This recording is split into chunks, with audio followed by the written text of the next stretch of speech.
এনসিপির উপদেষ্টা যারা আসিফ মাহমুদ তিনি সেটার বিরুদ্ধে, তিনি তাকে বসতে দিতে চাচ্ছেন না বা শপথ পড়াতে চাচ্ছেন না। এই যে ঢাকা উত্তরের সিটি কর্পোরেশনের প্রশাসক পদে ইশরাক হোসেনকে আদালত ডিরেকশন দিয়েছে, দক্ষিণের মেয়র পদে আদালত তাকে ডিরেকশন দিয়েছে, কিন্তু আপনারা লক্ষ্য করেছেন সেখানে এই এনসিপির উপদেষ্টা যারা আসিফ মাহমুদ তিনি সেটার বিরুদ্ধে, তিনি তাকে বসতে দিতে চাচ্ছেন না বা শপথ পড়াতে চাচ্ছেন না।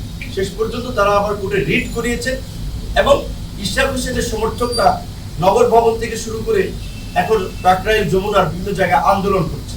তো এই আন্দোলনের দিকে ঠেলে দিল কে? সরকার।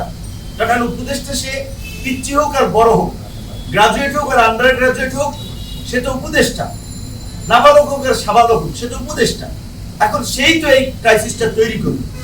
এই যে আজকে এখন একটা দলকে জনগণের মাঝে দেখানো হচ্ছে যে তারা জনদুর্ভোগ তৈরি করে মেয়র পদে বসতে কর্মসূচি পালন করছে।